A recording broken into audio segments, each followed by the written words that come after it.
This is News Trail, your daily dose. Welcome to News Trail. This Wednesday, 15th May 2024. I am Adetola Kayode.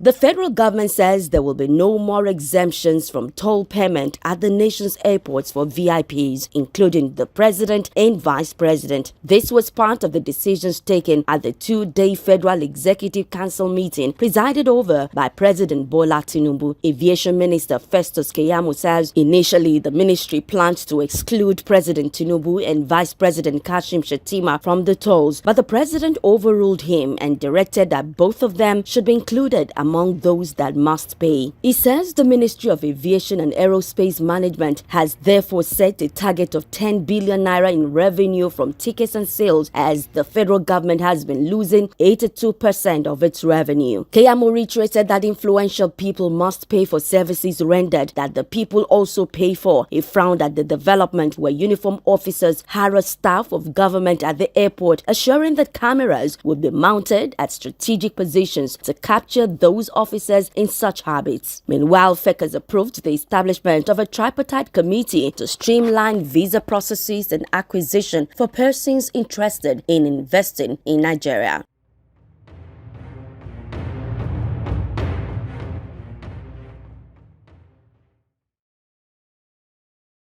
Petrol stations have been mandated to have points of sale for compressed natural gas (CNG. The Nigerian Midstream and Downstream Petroleum Regulatory Authority's Chief Executive Farouk Ahmed says this is to align with the President's CNG initiative and to make it available at a cheaper rate. He appealed to partners in the industry to invest to make points of sale for CNG available and affordable to consumers. The essence of CNG, he said, is to reduce the importation of petrol by converting energy requirements of some of the retail outlets and depots by the stakeholders. Hamid said ensuring adequate supply of product bridging supply gap remains the agency's primary concern, pleading with Nigerians to patronize indigenous firms.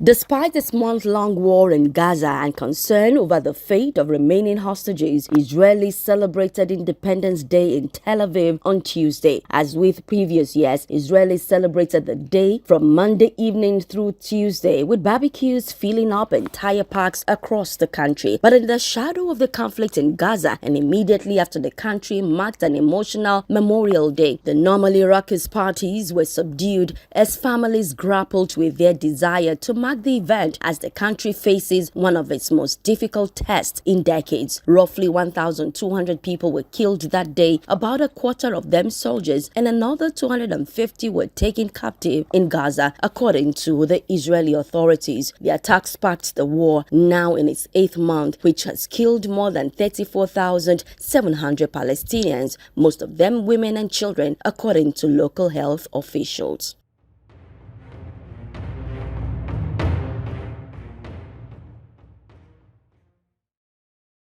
And that's it on News Trail for today. Many thanks for connecting. Please do not forget to like, comment, share, and subscribe to our YouTube channel, News Trail. Have a fantastic day ahead.